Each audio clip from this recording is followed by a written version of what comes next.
वालेकुम जी। आज का जो हमारा लेक्चर है वो पेलिनोलॉजी का 4th लेक्चर है। ये भी कैटेगरीज ऑफ पेलिनोमॉर्फ्स के अंदर हैं। जो लास्ट हमने कैटेगरीज पढ़नी है पेलिनोमॉर्फ्स की वो कौन कौन सी हैं, आइए देखते हैं। ठीक है, वीडियो को पूरा देखिएगा ताकि आपका कोई भी जो इम्पोर्टेंट कंसेप्ट है वो स्किप ना हो। आज जो हमने कैटेगरी पढ़नी है वो है जी कैटेगरी नंबर 10, माइक्रोफोरामिनिफेरल इनर्टेस।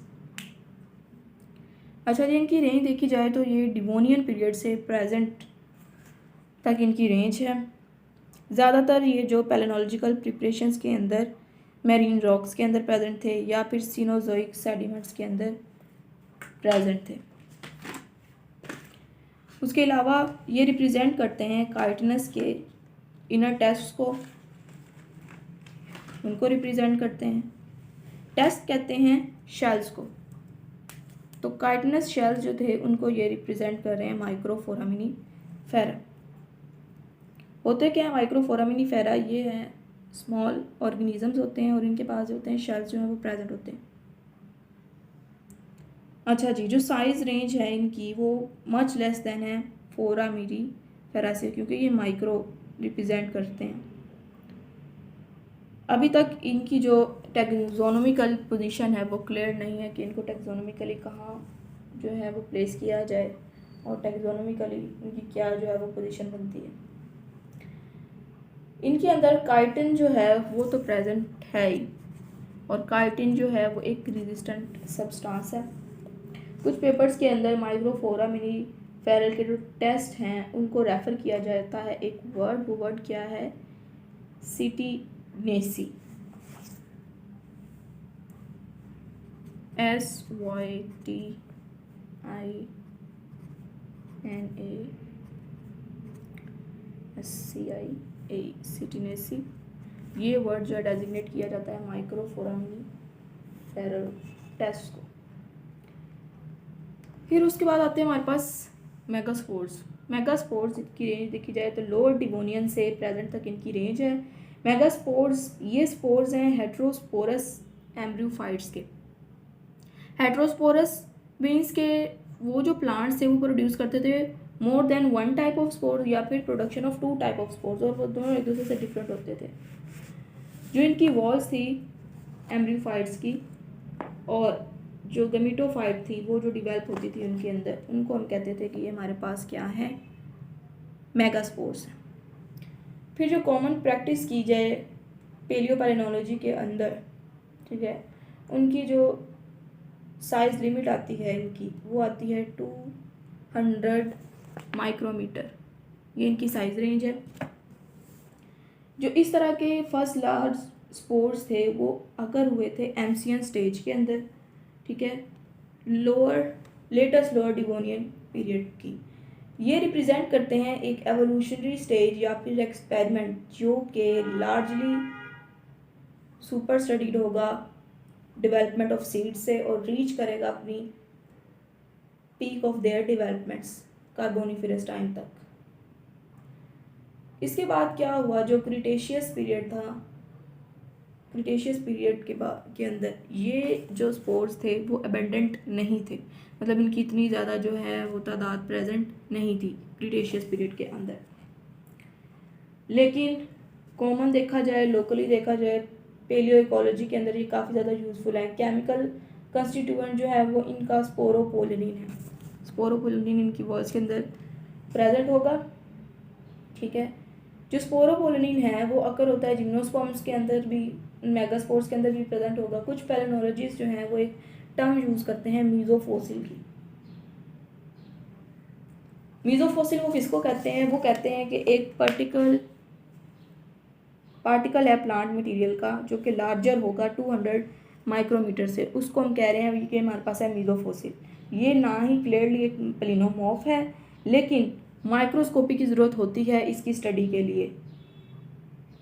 अगर हमने इसकी इंटरनल स्ट्रक्चर्स को स्टडी करना है तो हमें माइक्रोस्कोप की ज़रूरत होगी। जो लार्ज पेलिनोमॉर्फ्स हैं जिनको यूज़ करते हैं ऑथर्स, उनकी जो साइज रेंज आती है वो आती है एक ऑक्सीमोरोन की साइज रेंज। ऑक्सीमोरोन ये क्या है? अब ये एक स्मॉल पेलिनोमॉर्फ है और इसका जो साइज़ है वो स्मॉलर देन होता है 200 माइक्रोमीटर से, ठीक है। और जो पेलिनोमॉर्फ्स जो इस साइज रेंज में आ रही हैं वो मियोस्पोर्स नहीं है, जैसे कि कुछ फोरामिनीफेरल लाइनिंग्स हैं, ये इसकी एग्जांपल्स में आ गई।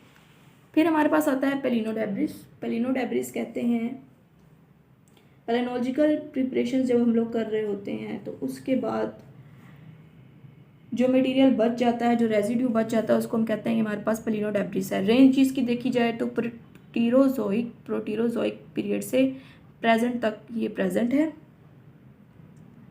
ठीक है। पैलिनोलॉजिस्ट ने इसकी 4 कैटेगरीज जो हैं वो डेजिग्नेट की हैं। सबसे पहले वुड, अगर हमारे पास ट्रेकिड्स, वुड फाइबर्स या फिर बेसल एलिमेंट्स प्रेजेंट है तो वो इस कैटेगरी में आएंगे, वुड की कैटेगरी में, और ये भी एक पेलिनोडेब्रिस की कैटेगरी है। सेकेंडली, अगर cuticular epidermal leaf fragments present हैं, क्यूटिकल है, कोई लीफ का फ्रैगमेंट है तो वो भी पेलिनोडेब्रिस है। उबिक बॉडीज और भी क्यूल्स प्रेजेंट हैं तब भी वो पेलिनोडेब्रिस है। और हमारे पास अगर वेरियसली डिग्रेडेड एल्गल और अदर प्लांट टिश्यूज होंगे तब भी वो पेलिनोडेब्रिस की कैटेगरीज के अंदर फॉल करेंगे।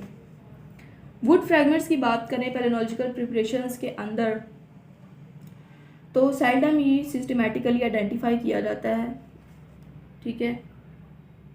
और जैसे कि अगर हमारे पास कोनिफर के ट्रैकेट जो है ये शाजो नाजर ही हमें मिलेंगे। फिर अगर इनकी अबंडेंस की बात की जाए शेल के अंदर तो ये इंडिकेट करती है लेगूनल या फिर डेल्टाइक इन्वायरमेंट। लेगून कहते हैं पानी का एक एरिया, और डेल्टाइक इन्वायरमेंट जो समुंदर के करीब हो या फिर किसी दरिया के करीब जो इलाका उसको कहते हैं डेल्टा। जब कार्बनाइजेशन होती है तो इस तरह का जो वुडी मटेरियल है वो चारकोल बनना शुरू हो जाता है with the passage of time, ठीक है जी। और ये जो अबंडेंस है चारकोल की समटाइम्स ये इंपॉर्टेंट इन्वायरमेंटल फैक्टर है। क्यूटिकुलर फ्रैगमेंट जो है स्पेशली वेल प्रिजर्व होते हैं, इनके अंदर स्टोमेटा ये वेल प्रिजर्व नज़र आते हैं क्यूटिकुलर फ्रैगमेंट्स में। इनकी आइडेंटिफिकेशन ये कम्प्लेक्स मैटर है। और फिर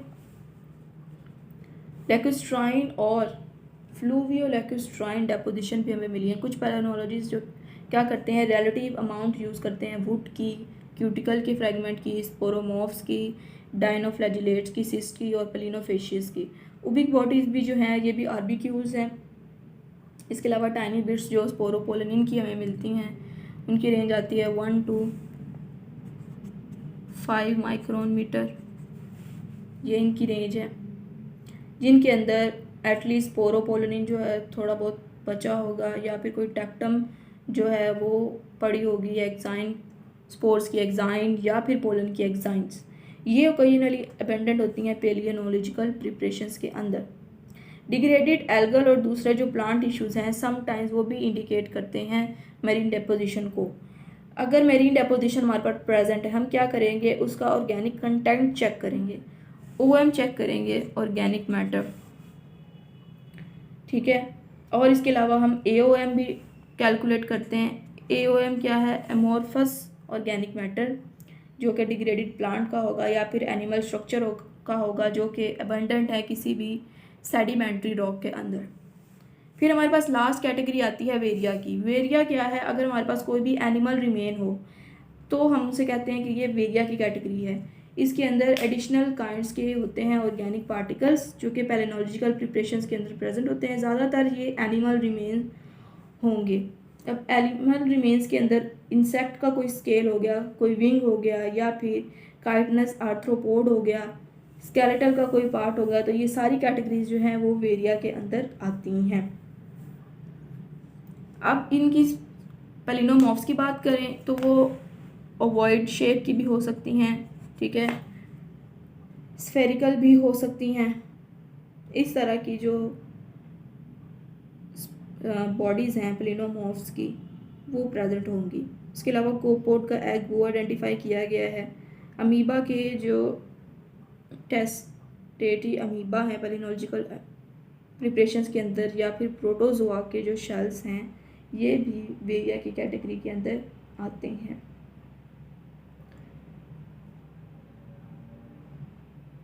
फिर इसके बाद मिससिलेनियस ऑर्गेनिक और इनऑर्गेनिक पार्टिकल्स ये भी हमारे पास प्रेजेंट होंगे, ठीक है। वहीं बाकी स्टडी कर रहे हैं सेडिमेंट्स में कि वो भी प्रेजेंट होते हैं, ठीक है। डिवोनियन रॉक्स के अंदर प्रेजेंट है। एक्सटिंक्ट एनिमल्स जो कि लोअर ऑर्डोविजन से अपर डिवोनियन पीरियड तक के प्रेजेंट थे वो सारे होंगे। मोलस्क ये भी प्रेजेंट हो सकते हैं वेरिया की कैटेगरी के अंदर, ठीक है। और एक nano fossil calcareous nano fossil taxon है ब्रैरोडोस्फीरा।